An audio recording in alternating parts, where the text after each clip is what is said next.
Hi, my name's Hamish, and today I'm going to be doing a presentation on inclusion in education. We all know that context shapes the way we see and perceive the world around us.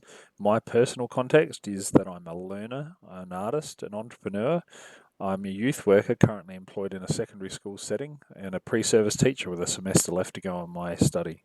I'm also the dad of two boys, one of which, my eldest, is 10 years old and has a formal autism diagnosis.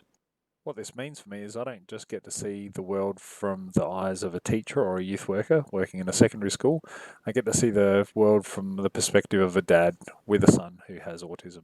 So while as a teacher in training, I have an understanding and desire to be more inclusive in class, I also have the perspective from a parent of being deeply invested in knowing that my son is going to be supported as he transitions through primary school and into secondary school. Into this, my last semester as a pre-service teacher, I've had an opportunity to observe classes not just in my placements, but also in my employment. And what I can say with certainty is that our school cohort are a diverse group of students. We're going to look at neurodiversity from a real world perspective, what we see today, and an ideal world perspective, so where we should be heading and what we should be aiming for.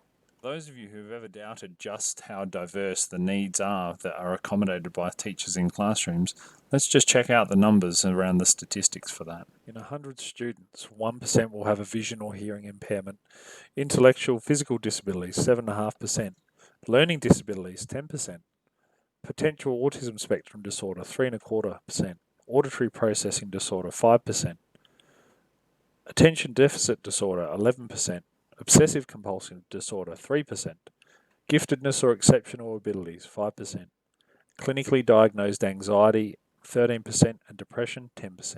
And then there's a range of other mental health disorders such as psychosis, eating disorders, addiction, dissociative identity disorder. All of these add up to around 1.5%. Added to these underlying conditions are the factors that students face on a daily basis that contribute to the complex needs that teachers face in a classroom. Of course, it's not uncommon for these conditions to overlap or to coexist in individuals. This comorbidity, as it's known, can see people with anxiety diagnosed with depression. Students who have autism spectrum disorder have a higher rate of anxiety diagnosis. And of course, giftedness doesn't see you being exempt from mental health concerns. Fully 30% of students at school can have a learning disability or disadvantage of some sort. Our group of 10 teenagers here are reflective of the sort of complex needs you might see in a typical classroom. So where to from here?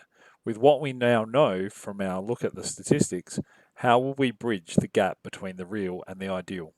In reality, through observations, we quite often see segregation and integration of students rather than full inclusion. Teachers, through formal studies and research, have identified that they are often left in a position of using trial and error rather than evidence-based practice to seek out solutions for supporting their students. They've also identified being underprepared, unsupported, and under-resourced. In an ideal world, teachers will be getting training specifically around supporting students with diverse needs. Universal learning design will see learning plans accessible for all students, and behaviour support will be positive as opposed to punitive. And how does this look for individuals? Let's take an example of two students with an autism spectrum disorder diagnosis. As it stands, an autism diagnosis can quite often lead to a student feeling disempowered, disenfranchised, and left out of their class, feeling far from included. It can contribute to increased anxiety.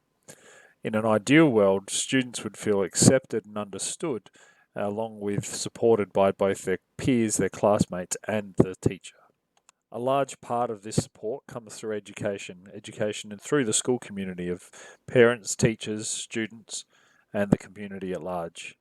Through the promotion of these inclusive practices, students will be able to feel more like they belong and are less likely to be disengaged from their learning. Seen here are a set of small posters or flyers that can be used in a school setting to promote the values and culture of inclusion in classrooms. This first poster is designed to challenge ourselves as professionals to look at how we run our classroom practice. The second poster is designed to highlight what inclusivity could look like in a classroom setting. And finally, the third poster as shown here is designed to elicit thoughts and reflection around empathy for others. In closing, I would just like to acknowledge and thank the authors and researchers from whose work I've derived the information to create this presentation, and would like to thank you, the viewer, for watching this presentation and taking an interest in inclusion as part of a learning and teaching practice. I'm Hamish McMillan, and remember, inclusion is more than just a catch cry or a piece of policy on paper. It's a fundamental human right, and everyone benefits from effective inclusion in class.